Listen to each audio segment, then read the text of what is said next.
आज आम्ही परराज्यात जातो, तुम्ही मराठी बोलणार आहात का?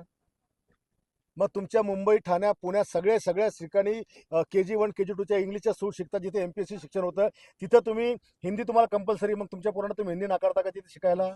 सगळा कोणता मुंबईकर नाकारतो, कोणता ठाण्यावाला नाकारतो. आणि आज हिंदीच काय, तुम्हाला जगामध्ये टिकायचं असेल तर सगळ्या भाषा अवगत आल्या पाहिजे. मग छत्रपती संभाजी महाराजांनी 16 भाषा शिकले, मग ते मूर्ख होते? छत्रपती शिवाजी महाराज बहुभाषिक होते. तारा राणी, येसुबाई, जिजाऊ मासाहेब या सगळ्यांनी अनेक भाषा शिकल्या हिंदी भाषासह. मग ते लोक काय मूर्ख होते का? आणि त्याच्यामुळे या विषयावरून वाद करून मतांचं गणित राजकारण करणं हे चुकीचं आहे. मी तर डायरेक्ट बोललो, अनेक ठिकाणी बोललो की जर पाकिस्तानचा आतंकवाद रोखायचा असेल तर उर्दू पण आपल्याला अवगत असली पाहिजे. त्याच्याशिवाय पाकिस्तानच्या आतंकवादी मनसुबे आपण पण उधळू शकत नाही. जो कोणी मराठी बोलण्याची लाज वाटतो म्हणतो त्याचं थोबड फोडलंच पाहिजे. पण हिंदीचा आम्हाला आम्हाला हिंदी राष्ट्रभाषा जरी असली पण मराठीचा अपमान देखील आपण सहन करता कामा नये. पण माझा पुन्हा प्रश्न आहे की ज्यावेळेला आम्ही परराज्यात जातो त्यावेळेला आम्ही तिथे काय बोललं पाहिजे?